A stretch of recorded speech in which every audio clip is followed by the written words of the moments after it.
القلوب إلى الحبيب تميل. Assalamualaikum warahmatullahi wabarakatuh. Iki ngaji santai-santai apa? Muhasabah.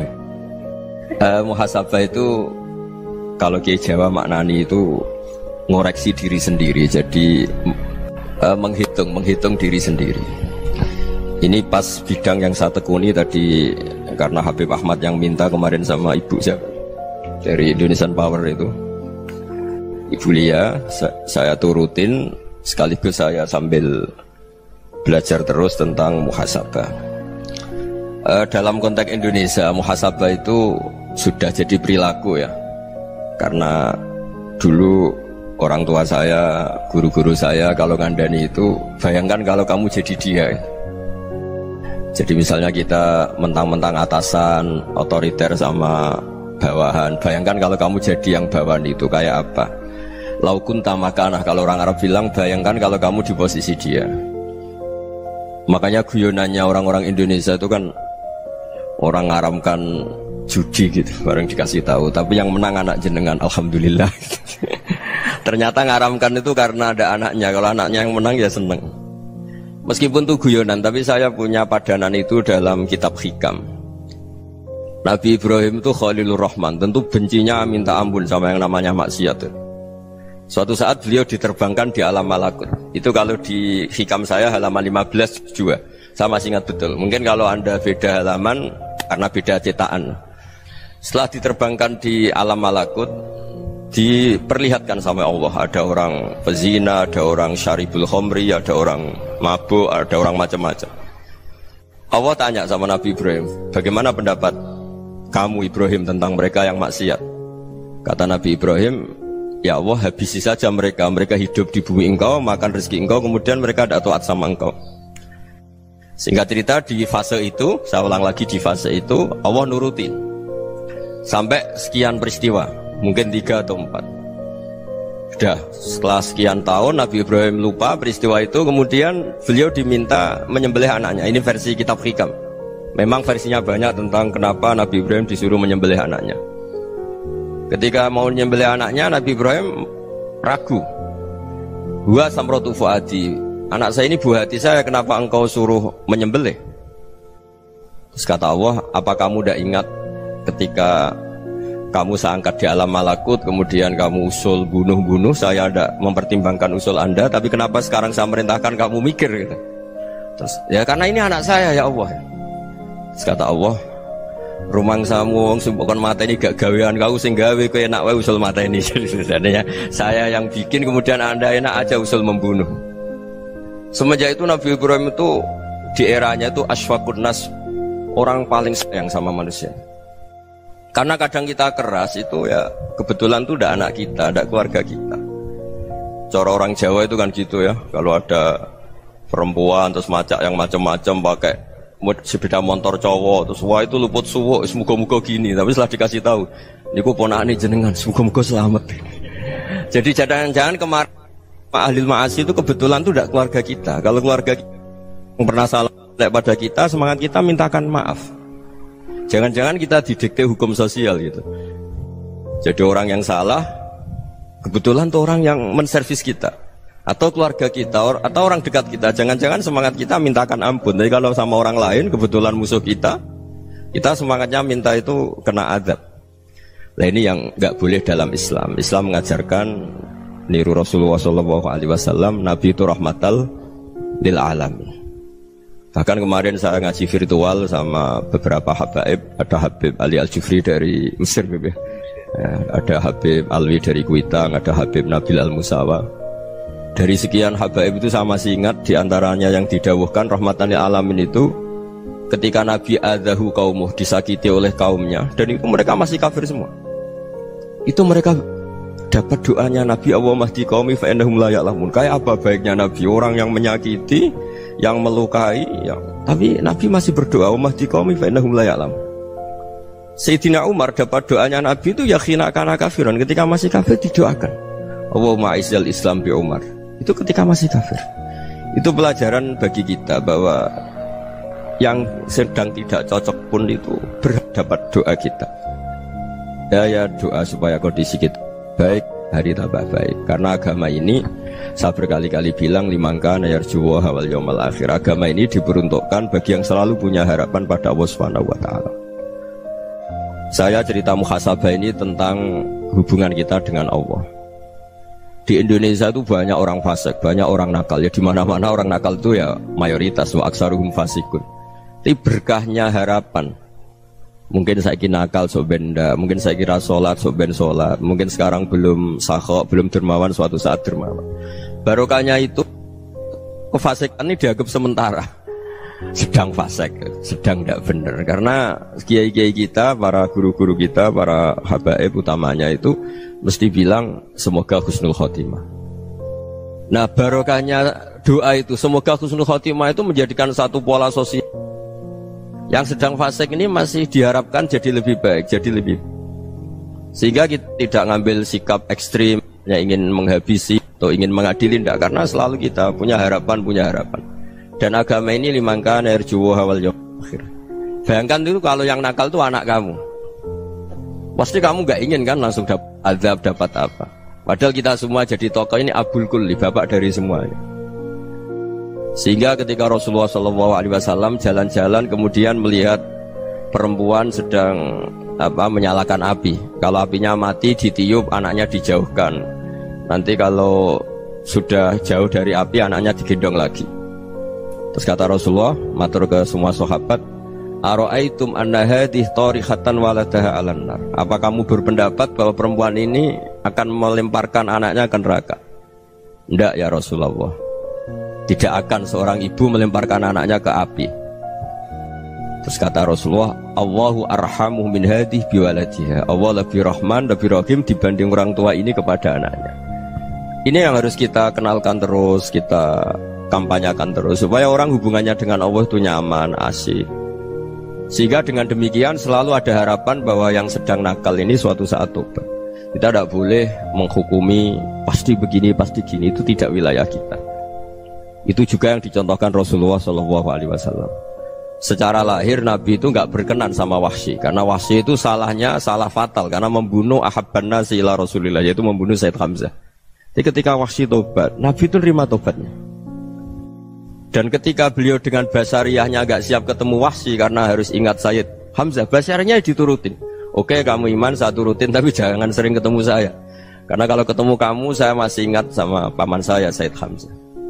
Kita bisa ngelola seperti itu. Kita tidak cocok sama orang, bagaimana Rasulullah SAW, kita tetap mencintai mereka. Misalnya kalau beda agama, mereka sama-sama orang Indonesia, kita mencintai mereka atas nama warga Indonesia. Tapi kalau misalnya potongannya ora cocok, beda kultur, bawaannya itu mangkelno cara Jawa, ya bisa diilmoni, jangan ketemu. Wong sudah tidak cocok, ingin ketemu nyari solusi, roh ini tok seneng itu kan ya repot itu. Ya sudah, kalau nggak pati cocok ya jangan sering ketemu. Dan itu kita bisa memanage seperti itu tuh bisa. Saya berkali-kali cerita tentang Imam Syafi'i. Kalau dikasih tahu ya Imam Abu Abdillah, panggilannya Imam Syafi'i, tetangga anda ini ternyata banyak yang nggak senang anda. Jawabnya beliau senang. Ya bagus kalau nggak senang saya, ndak utang saya katanya. Jadi gara-gara saman seneng aku ngatur aku ini kan. Dan mungkin saman rasa seneng kan ya enak. Jadi hidup itu dianggap happy. Kalau seneng ya teman silaturahim, kalau nggak seneng ya nggak bakal utang gitu. Baru kayak seneng itu nggak ganggu gitu. Jadi dulu itu orang bisa ngelola seneng tidak seneng itu bisa. Karena ada kearifan hubungan dengan Allah Subhanahu wa Ta'ala. Hidupnya selesai karena masyghul bi dzikrillah, mereka sibuk dengan Allah. Makanya kata ulama-ulama tasawuf, kamu jangan melihat manusia perilakunya, tapi kamu juga harus ingat yang gerakkan semua itu Allah Subhanahu wa Ta'ala. Dengan demikian kita farah, kita senang. Makanya Nabi kalau ngutus Anas bin Malik kemudian nggak kesampaian yang diinginkan karena Anas main, ketika garwa-garwani Nabi agak tersinggung, Nabi andaikan Allah menghendaki yang saya inginkan kesampaian, pasti itu kesampaian. Jadi dianggap kegagalan Anas gak manggil yang dituju Nabi itu ya kersane Allah, ya enteng saja. Sayyidina Ali lebih parah lagi yang dialamin. Itu dalam beliau kalau dipanggil itu gak cepet-cepet ke sana. Ketika ditanya, kenapa kamu tak panggil gak cepet ke saya? Amin tu ukubatak, karena aku tahu engkau orang baik. Orang baik itu pemaaf. Jadi makanya orang-orang soleh dulu itu bodoni itu. Makanya sekarang kalau ada orang bodoh itu mesti dibidik orang soleh. Kalau orang-orang soleh itu kakean husnudzon lagi sering dibodohin. Abdullah bin Umar itu masyhur itu. Kalau ada budaknya sering sholat, sergap sholat itu dimerdekakan. Akhirnya nggak sholat pun pura-pura sholat. Akhirnya juga dimerdekakan. Ketika ditanya, kenapa engkau merdekakan? Padahal mereka sholatnya menipu engkau, kata pembisik-pembisik itu. Man khoda'ana lillah in khoda'na lah. Dia nipu atas nama Allah, berarti saat tertipu juga atas nama Allah. Gak masalah dong, semuanya demi Allah Subhanahu wa ta'ala. Jadi ketika kita ketemu mensifati Allah Ta'ala itu ghafir, Allah pemaaf. Jangan kamu gak fair untuk diri kamu nyifati Allah ghafir, pada orang lain Allah kamu sifati syadidul iqab. Jadi Allah kamu atur, kayak MC tadi ngatur saya. Jadi Allah itu apa? Kalau pada saya ghafir, kalau pada musuh saya syadidul iqab. Itu tidak fair. Kalau Anda punya harapan kepada Allah karena Allah Rahman Rahim, Allah ghafir, sebenarnya Allah pada musuh kita ya bisa saja Allah ghafir, bisa saja Allah Rahman Rahim. Sehingga kita melihat orang lain yang kita tidak cocok itu ya enteng saja. Itu min ummati Rasulillah sing tanaluhu syafa'atuh, tanaluhu sa'atu rahmati, tanaluhu fair. Jangan dengan kita kayak mesti dapat rahmat. Jangan orang lain kayak Allah pasti syadidul iqab. Itu tidak boleh. Sehingga ketika ada orang Badui, singkat cerita orang Badui ini kencing di masjid, semua sahabat membentak dia. Yang nggak bentak hanya Nabi tok. Saking mangkelnya orang ini karena semua sahabat bentak kecuali Nabi. Setelah dibenarin Nabi, terus Nabi nyuruh sobu ali dhanuban min ma'in. Setelah disucikan masjid itu, dia berdoa keras sekali. Allahumma arhamni wa Muhammadan wa la tarham ma'ana ahadan. Ya Allah, yang berhak dapat rahmatmu hanya saya dan Nabi Muhammad, yang lainnya jangan gitu. Karena yang lainnya itu jengkelin, gitu aja saya salah dimarah-marahin gitu. Jadi kalau kamu doa terbatas ya kayak orang Bedui ini, kayak orang Arabi. Apa kata Nabi? Laqad tahajjarta wasi'an. Allah yang rahmatnya luas menjadi kamu sempitkan. Karena kamu mau atur Allah hanya Rahman pada Indonesian Power, pada NU, pada kita yang orang lain nggak perlu dapat. Itu kan kasihan Islam, karena Islam terus gak dimiliki semua orang. Allah gak dimiliki semua orang, Rasulullah gak dimiliki semua orang, karena dipek NU, dipek ormas tertentu, dipek gak boleh seperti itu. Gak boleh takhasyar tawasian, kata Nabi, gak boleh mempersempit zat yang rahmatnya itu luas. Ini semoga etika ini kita pakai di Indonesia. Yang sedang fase kita harapkan lebih baik. Yang sedang gak dapat hidayah kita doakan dapat apa? Hidayah. Masyhur kan, makanya tadi saya mohon sama Habib Ali supaya Habib Ahmad supaya tetap mahalul qiyam tabaruk sama Habib Ali. Di antara doa-doa di Simtuduror masyhur itu antuqa bilal mudhniba minnah bil ghufran wal musi'ah bil ihsan. Jadi harapannya para habaib, para orang-orang baik dulu ya, semoga yang dosa itu dimaafkan, yang sedang salah dibuka, bikin lebih baik. Nabi itu tugasnya juga gitu. Wastaghfir li dzambika walil mu'minina wal mu'minat. Nabi itu tugasnya juga memintakan ampun yang sedang salah. Nah ini cobalah jadi etika kita, muhasabah kita. Jadi muhasabah itu cara berpikir kita set, kita pikir ulang. Ternyata semangatnya seorang nabi itu wastaghfir li dzambika walil mu'minun. Semangatnya itu memintakan ampun. Orang ahli tafsir tahu semua kalau Nabi itu tidak mungkin dosa. Jadi itu khitabun nabi wa urida bihi ummatu, itu khitab Nabi, tapi yang dimaksud itu umatnya, karena Nabi tidak akan mengalami dzambun, tidak akan mengalami dosa. Sekarang enggak, kadang-kadang kita ini kalau orang lain salah itu semangat. Kalau di perusahaan ada teman salah, apalagi pimpinan salah itu seneng, barokahnya salah bisa ganti kan gitu. Jadi kalau mungkin di dunia tokoh juga gitu, barokahnya ada tokoh salah, kita yang jadi populer sendiri, tidak boleh seperti itu. Kita harus salimus sodri di jami'il muslimin. Jadi ini harus dilatih. Saya tadi matur sama Habib Ahmad, latihan kita jadi hidup. Nabi itu kalau resep jadi wali itu kata Nabi gampang. Kata Nabi, kalau kamu ingin disenangin Allah, ya sudah. Kalau kamu asbahta wa amseta gini-gini, perasaan kamu, kata Nabi, jangan punya perasaan ghil sama orang muslimin. Itu sudah wadzalika min sunnati. Makanya Nabi ngendikan la yablughni ahadun an ahadin syai'an. Ada yang baca la yuballighni ahadun an ahadin syai'an. Seseorang jangan melaporkan ke saya tentang salahnya yang lain. Fa inni akhruju ilaikum wa ana salimus sadri. Karena saya ingin ketemu sampean semua dalam keadaan salimus sadri, tidak punya perasaan apa-apa. Karena kalau nurutin membisik, nurutin informasi itu ya repot, karena orang pasti sepihak. Ada kiai yang top, datang ke kampung-kampung ning desa-desa. Kata yang seneng itu punya akhlak. Wah itu bagus orang besar datang ke kampung-kampung. Kata yang nggak seneng, wah itu jobnya kayak kecil kok diambil, itu kan ya kasihan itu kan sudut pandang. Makanya saya sering bilang, akal kita ini cukup untuk mentasdik Rasulullah SAW. Meskipun perasaan kita kadang orang Jawa itu beda. Saya berkali-kali bilang sama peneliti dari Jogja, kenapa sih Gus para nabi itu kok poligami istrinya banyak? Nabi Dawud katanya itu berapa? Nabi Sulaiman malah jumlahnya agak terbatas ini. Nabi Muhammad itu paling sedikit. Saya tanya gini, perempuan itu orang lemah, jadi kalau nolong orang satu gimana baik, kalau nolong orang dua ya lebih baik, ya sudah kira-kira seperti itu. Paling tidak akal kita masih tahu kalau orang baik itu kan mesti baik, nolong orang satu baik, nolong orang dua ya lebih baik, nolong orang tiga lebih baik. Tapi kalau kamu orang nggak baik, satu saja kamu terlantarin, kamu miskinkan, kamu ya tinggal diukur kan. Kalau orang baik nambah baik, tapi kalau orang buruk tambah buruk.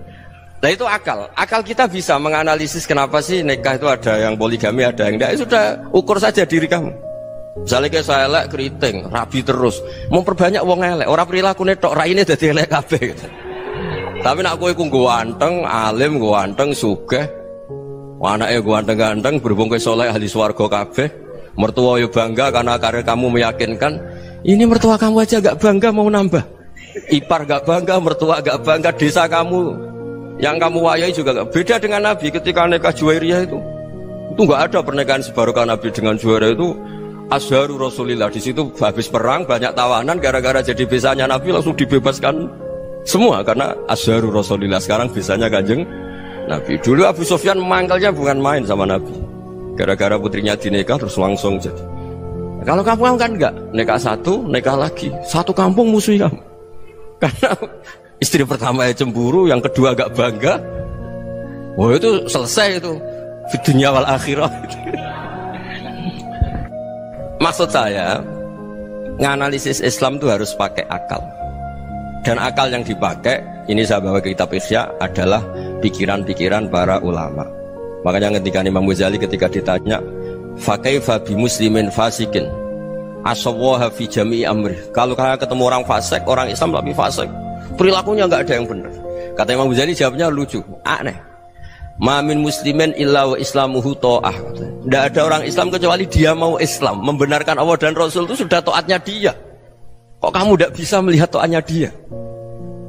Dia pikirannya kan ini pemabuk, ini tukang apa. Tapi kata Imam Ghazali, sebenarnya kamu masih bisa berpikir positif. Ma min muslimin illa wa islamuhu ta'ah. Tidak ada seseorang Islam ketika dia milik Islam itu pasti ada taatnya, yaitu tasdik pada Allah dan tasdik kepada Rasulullah SAW. Jadi dengan pola seperti itu, maka di antara guru-guru kita yang modern ya di era Mbah Maimun, di sini ada Habib Ahmad. Habib Salim itu syair yang sering dibaca beliau adalah ada orang munajat sama Allah, ini cerita munajat. Itu orang itu ngendikan gini, ana muznibun, ana mukhtiun, ana asi, huwa rahimun, huwa ghafirun, huwa afi. Ya Allah, saya mukhti, saya orang yang salah. Ana muznib, saya orang yang dosa. Ana asin, saya sering maksiat. Tapi engkau ya Allah, engkau ghafir, pemaaf. Engkau rahim, maha pengasih. Engkau afin, yang mudah memaafkan. Kata orang ini, ya agak kurang ajar, tapi saking senengnya sama Allah.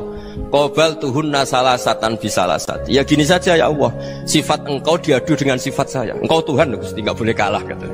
Terus wasatah liban ausofu ausofi, dan engkau pasti pemenangnya gitu. Jadi ada orang rayu Allah dengan cara seperti itu ya ada ya. Saya ini manusia, salah saya banyak. Engkau ampunannya banyak. Engkau Tuhan, Gusti, nggak boleh ampunan Anda, ampunan engkau kalah dengan salah saya. Nggak boleh Tuhan kok kalah. Jadi untuk supaya orang punya harapan gitu. Banyak juga wali-wali yang jadab ketika datang ke makam Rasulullah SAW. Itu kalau dongo ya agak kacau sebetulnya, cara syariat agak kacau. Ya Allah, engkau punya dua pilihan. Jika engkau menjadikan saya soleh, surah habibuk, yang senang kekasihmu, yaitu Rasulullah SAW. Tapi jika engkau menjadikan saya fasik, surah adubuk, yang senang itu setan. Monggo jenengan mau menyenangkan kekasih jenengan, mau menyenangkan musuh jenengan, monggo jenengan bebas kok memilih. Mestinya Allah ya senang menyenangkan kekasihnya. Jadi ya, intinya Allah dipaksa untuk menjadikan dia orang soleh gitu. Jadi kayak kemarin itu Pak Bu siapa yang kesini itu kuliah ke sini itu sama Habib Ahmad. Saya pertama nggak mau, lama-lama Habib Ahmad. Ini gimana Gus? Orang taunya saya dekat jenengan, kalau nggak kasil saya waduh. Ini kayak doanya wali yang tadi. Nggak punya pilihan, nggak ada pilihan ini. Jadi saya mohon muhasabah itu dimulai cara berpikir. Makanya di sini sebetulnya tag ini supaya dapat barokahnya Ihya. Ini kitab yang disenangi para habaib, para ulama. Sebetulnya tag di muhasabah itu redaksinya gini ya, yang lengkap.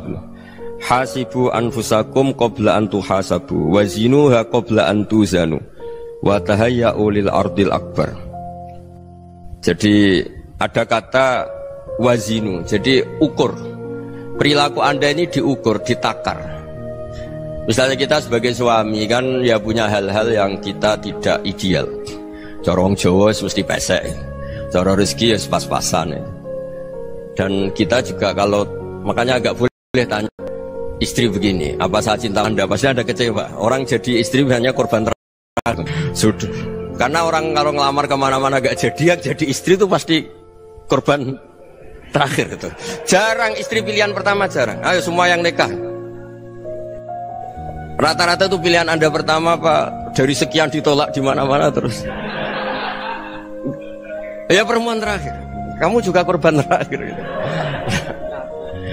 Itu wali-wali dulu kalau ngandani kita itu sederhana. Antal ini masyhur diceritakan Habib Zain bin Semit dalam kitab Al-Manhajus Sawi. Antalam tajid min nafsika kullama turid. Fa kaifa turidu min ghairika kullama turid. Kamu yang ingin ideal saja, kamu tidak menemukan pada diri kamu untuk menjadi ideal. Kamu kan ingin ganteng, ingin punya uang banyak, ingin perilaku Anda sempurna. Anda saja yang punya keinginan tidak bisa mewujudkan keinginan Anda sendiri. Fa turidu min ghairika ma turid.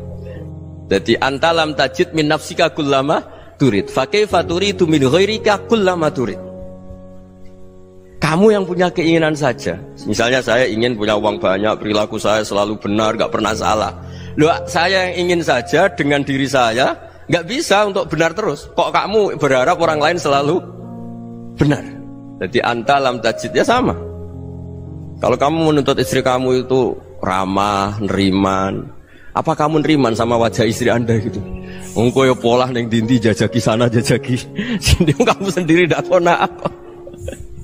Jadi itu nasihat yang luar biasa. Antalam tajid min nafsika kullama turid, fa kaifa turidu min ghairika kullama turid.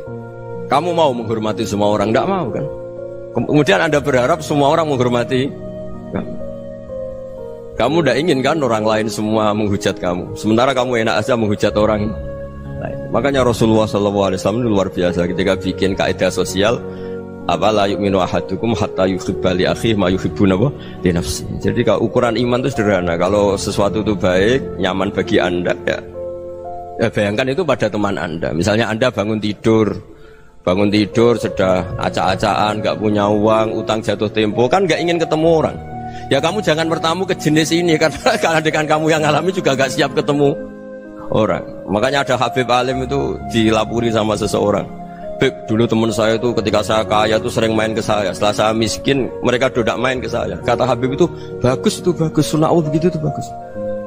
Coba kalau kamu dulu kaya, teman kamu main kan kamu gaya. Di rumah ada makanan, bisa hormat tamu. Setelah kamu miskin jadi buruh manol di pasar atau buruh bikin boto, teman kamu datang, malu enggak kamu? Mendingan enggak datang gitu.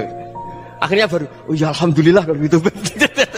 Loh iya kan dulu teman kita datang, kita ada Alphard, istri cantik, rumah bagus. Lah kita miskin, buruhnya orang pas dibentak-bentak, teman kamu udah datang. Milih datang apa enggak kalau setelah kamu jatuh? Enggak kan? Jadi barokahnya ilmu itu terus. Ya, tapi kadang-kadang orang tuh, wah setelah saya miskin teman-teman enggak kasih ke sini. Ya kalau kamu sudah jatuh, teman-teman kamu ke situ jadi tontonan. Ya mulai sekarang cara berpikir itu dirubah. Dulu yang namanya kiai itu kalau diundang orang itu ya agak-agak senang. Semenjak saya itu agak rubah. Mengundang kiai, ngatur kiai itu tak haram-haramkan ya ada lumayan lah sekarang itu sudah mulai agak beretika. Dulu itu ngundang tuh tanggalnya ditentukan, jamnya ditentukan. Enggak mikir apa kiai saat itu nganggur, enggak. Punya wadifah, enggak. Dia milih tanggal yang dia nganggur, enggak mikir pas itu kiainya nganggur apa. Enggak. Ya saya hanya cerita aja, kamu tersinggung ya monggo, boten nggih monggo itu kan. Jadi saya mohonlah supaya tadi saya juga matur ke Habib Ahmad. Jadi untuk orang merasa ikut sunnah Rasul itu gampang sekali kata Sayyid Muhammad.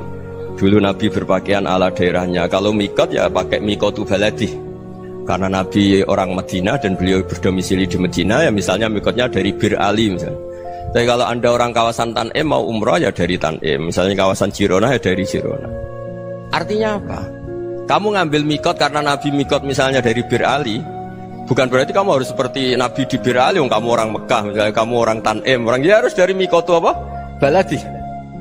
Sama, makanya di fikih-fikih itu kalau teknik anak, Nabi orang Arab, halawiyatnya kurma ya kurma. Kalau orang Jawa sedegan, semua podo-podo. Ya podo-podo manis. Jadi ini tabaruk sama Sayyid Muhammad, ini ada murid beliau Habib Ahmad, saya baca supaya orang itu merasa ikut Nabi itu gampang sekali. Ini saya baca ya di halaman tadi disaksikan Habib Ahmad 433 di kitab apa begini? Manhajus Salaf fi Fahmin Nusus. Itu kata Sayyid Muhammad, wa kanat sunnatu Rasulillah annahu yat'amu ma yajiduhu fi ardi wa yalbasu ma yajidu wa yarkabu ma yajidu mimma abahu Allah taala. Faman istamala ma yajidu fi ardi fa huwa al-muttabi' lis-sunnah. Kama annahu hajjal baita min madinati. Faman hajjal baita min madinati nafsihi fa huwa al-muttabi' lis-sunnah. Wa illam takun hadhil madinatu tilka. Jadi intinya misalnya Nabi dulu itu ngasih sedekah kepada fakir miskin ya pakai dinar, dirham.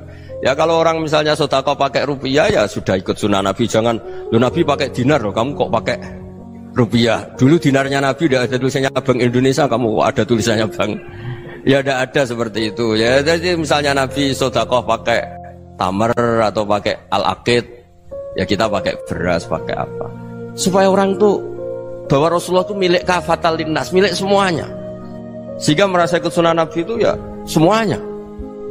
Makanya dulu Mbah Mun kalau motivasi saya supaya bombong, kalau orang Jawa bilang bombong. Wong Jawa mesti ono wong alim. Beliau menyontohkan mas itu Mbah Fadol, Senori, Mbah Ihsan Jambes. Itu bisa ngarang-ngarang kitab luar biasa. Padahal beliau bukan orang Arab. Imam Sibawai itu orang Persia, Imam Ghazali orang Tus itu juga ikut Persia. Kata Mbah Mun, wong sing ora Arab lah mesti untuk jatah alim kata beliau. Karena Nabi itu diutus kafatal linnas. Nanti kalau orang yang alim itu Arab tok, berarti tidak ada perwakilan dari Afrika, dari Asia Tenggara, dari mana-mana. Makanya karena Nabi statusnya itu kafatal linnas. Jadi kita harus bangga sebagai Muslim, sebagai orang Indonesia karena misalnya Wali Kutub. Dulu terkenalnya hanya ada di Yaman, di mana. Ternyata pernah ada juga di Indonesia dan seperti Habib Abu Bakar Segaf Gresik. Jadi ya artinya kan tetap orang Indonesia meskipun beliau zuriyah Rasul kan ya sudah orang apa? Orang Indonesia. Zuriyahnya Habib Ali Simtuduror sekarang di Solo. Jadi Indonesia juga dapat alawin banyak dari Sadatin al-Alawin juga banyak. Jadi saya mohon barokahnya ngaji seperti ini. Melihat orang lain tuh gampang, bayangkan tuh kalau anak kamu. Makanya Nabi nanti kalau nggak percaya lihat di Hikam nomor 15 di kitab saya itu. Di situ dijelaskan oleh Hikam, jangan-jangan semangat Anda pada orang yang maksiat, pada orang yang keliru supaya dihukum itu karena kebetulan itu udah anak Anda, itu udah keluarga Anda. Coba kalau itu keluarga Anda. Makanya kalau saya guyonan di Jogja itu ada pembantu mecahkan piring terus dimarahi majikannya, saya mesti guyon gitu, pasti itu pembantunya tidak cantik. Kok bisa Gus? Andekan cantik dan kamu senang mecahno piring satu, piring 1000 ora iso ngamuk. Ternyata ngamuknya itu karena mecahkan piring apa karena plus tidak cantik? Coba jawab para lelaki ini. Kamu marah sama orang maksiat tuh karena maksiat karena plus itu udah anak Anda. Bayangkan kalau itu anak Anda. Itu hebatnya Rasulullah SAW. Karena kita yang salah pun kadung umatnya, Nabi tetap ngasih fasilitas syafaati li ahlil kabair min ummati. Kayak apa baiknya Nabi? Nggak ikut maksiat tapi ikut fasilitasi ngasih syafaat. Loh kalau li ahlil ibadah kan wajar. Nabi ketika ini syafaati li ahlil kabair min ummati. Ya karena tadi logika yang dibangun Rasulullah itu logika yang luar biasa. Kita semangat orang lain kena hukuman itu karena kita tidak punya ra'fah, tidak punya rahmah. Coba kalau Rasulullah yang bil mu'minina ra'ufur Rahim. Semangatnya itu mendoakan supaya tobat, mendoakan diampuni. Dan itu juga yang diperintahkan oleh Allah Subhanahu wa taala, wastaghfir li dzambika walil mu'minina wal mu'minat. Ya semoga barokahnya ngaji ini, barokahnya Habib Ahmad, barokahnya Maulid Simtud Duror, barokahnya semua kitab Madaih, Tibak Berjanji semuanya, barokahnya Ikhya, barokahnya Said Muhammad, barokahnya guru kita semua, Mbah Maimun, bapak saya. Kita ini ngikuti manhaj, ya, ngikuti apa? Manhaj. Saya sering didhawuhi Mbah Mun, kenapa ihdinas siratal mustaqim bukan siratoka? Bukan jalan engkau ya Allah, karena Allah itu nggak bisa kamu tiru. Allah itu tidak tidur, tidak makan, tidak kesel, tidak capek. Yang bisa ditiru itu siratal ladzina an'amta alaihim. Yang bisa ditiru manusia ya niru manusia. Karena Allah itu tidak bisa ditiru. Makanya ihdinas siratal mustaqim siratal ladzina. Dan niru siapa? Niru guru-guru kita. Termasuk niru cara pandang. Jadi misalnya ada orang awam di rumah itu hanya delok reng, delok tikus liwat, itu kan kayak nganggur. Ora tahajud malah mendelok reng. Melihatnya jangan gitu. Huwa tarokal ma'asiyah. Dia di rumahnya ndak dugem, ndak kemana-mana. Dia berarti malam itu tarkul ma'asi. Tidak nyopet, tidak garong, tidak ke tempat maksiat. Susahnya apa sih husnudzon? Jadi jangan lihat huwa tarkut tahajud, huwa tarokat tahajud, wa taroka qiyamal lail. Oke ya, namanya orang begitu ya tidak tahajud, tidak qiyamul lail. Tapi susahnya apa sih kamu bilang huwa tarokal ma'asiyah? Dia juga meninggalkan maksiat, dan tarkul maksiat itu ibadah. Supaya orang tuh gampang lah husnudzon sama orang muslim. Ini orang mukmin, orang yang luar biasa. Di mata Allah itu orang yang luar biasa. Kayak tadi Imam Ghazali, kalau saya ketemu orang muslim kemudian dia tidak pernah baik, gimana? Kata Imam Ghazali, ma min muslimin illa wa islamuhu ta'ah. Tidak ada orang Islam ketika dia mentasdihkan Allah dan Rasulullah, berarti dia juga punya taat. Ya ini latihan saja, sing iso nglakoni Habib Ahmad kula namung cerita mawon. Kula cerita secara akademik, saya punya kitab, saya baca, dan alhamdulillah kita paham barokahnya para guru, dan supaya terbiasalah. Sebaik-baiknya ibadah husnudzon billah wa husnudzon bil mu'min. Soal tidak cocok ya diilmoni tadi ya, namanya nggak cocok ya jangan sering ketemu. Seperti Rasulullah SAW, beliau karena sangat mencintai Said Hamzah, ketemu orang yang pernah begitu sama Said Hamzah ya beliau secara basyariah tidak siap. Tapi beliau secara cara bahasa sekarang, secara profesional, kalau beliau seorang nabi dan harus menerima tobatnya siapapun ya diterima. Saya meskipun dengan A, B gak cocok karena dia begini-begini sama saya, tapi saya ingat dia sholat, dia baca sholawat, dia mencintai Rasulullah, ya kita hormat. Ya soal gak cocok ya di manage tadi ya, zuruhiban tasdid huban. Kalau gak pati cocok ya jangan sering ketemu, bawaannya enak nanti. Ya semuanya itu diilmoni lah. Makanya ngendikane Ma'ruf Al-Qurhi ada yang baca Al-Kharki, mangqala fil yaumi salasa marrat wa marham ummata Muhammad kutiba minal abdal. Karena semangat mencintai siapapun satu hari sering baca marham ummata Muhammad, wa ma aslih ummata Muhammad, wa ma tajawaz an ummati Muhammad, itu mesti kutiba minal abdal. Dia pasti termasuk wali abdal. Maksudnya semangat mencintai ya dilatih lah. Misalnya Indonesia Power atau PLN, andai kan tidak ada PLN tuh kayak apa? Orang nggak bisa ngaji, tidak bisa aktivitas. Ya barokahnya ada PLN, barokahnya jasanya. Kita sadar, tidak semua kebaikan kita ini memenuhi keinginan orang banyak. Orang banyak ingin listrik, ingin saluran apa, dan itu kadang yang mewujudkan orang lain atau kelompok lain. Ya karena itu manfaat ke orang lain ya kita doakan. Karena khairun nas anfa'uhum linnas. Sehingga kita terbiasalah ngakui orang lain. Seperti semangatnya Rasulullah SAW, semuanya itu didoakan, semuanya diinginkan kebaikannya. Bahkan Nabi gak putus asa sampai di akhirat. Ketika Nabi lain sudah putus asa karena sudah akhirat, sampai dimintai syafaat semuanya bilang nafsi, nafsi. Karena merasa semuanya gak punya nyali di depan Allah. Karena ini sudah akhirat, sudah finish. Tapi apa Rasulullah? Analah. Ya udah, saya sanggup mensyafaati kalian. Terus kata Nabi, fa'atiyal arsya. Saya mendatangi aras fa'akhirru lahu sajidan, saya sujud wa ahmaduhu bima hamida 'allamaniha rabbi. Kemudian saya tetap muji Allah dengan pujian yang terus menerus. Padahal sudah di akhirat, sudah finish. Nabi dimintai syafaat masih sanggup karena Nabi tahu akhirat tidak bisa mendikte Allah, tidak bisa Allah terus bilang, "Ya Allah ini akhirat, engkau sudah tidak boleh mensyafaati." Tidak bisa. Allah tidak bisa diganggu akhirat. Allah tidak boleh dibatalkan rahmannya oleh akhirat. Allah tetap Rahman Rahim abadal abad. Dan Nabi tahu itu. Makanya kata para ulama, fa Muhammadun ahmadu min ghairihi. Jadi Nabi Muhammad namanya dua yang terkenal. Sebenarnya banyak yang terkenal dua, Muhammad sama Ahmad. Ketika Nabi punya nyali memuji Allah di akhir akhirat atau sudah di akhirat itu fa Muhammadun ahmadu min ghairi. Ketika nabi lain sudah tidak punya nyali muji Allah karena sudah akhirat, Nabi Muhammad tetap berani muji Allah di saat seperti itu. Makanya ahmadu di situ kata ulama itu af'al tafdil, fa Muhammadun ahmadu min ghairi. Kanjeng Nabi lebih memuji Allah di saat yang nabi lain sudah tidak punya nyali untuk muji Allah di saat itu. Makanya kata Nabi fa akhiru lahu sajidan wa ahmaduhu bimahamida allamaniha rabbi. Akhirnya setelah lama gitu terus Allah ngendikan ya Muhammad irfa' ra'sak wasal tu'tah wasfa' tusyaffa. Sudah Muhammad, angkat kepala kamu minta apa saya turutin, dan kalau kamu ingin mensyafaati umatmu saya beri hak apa? Syafaat.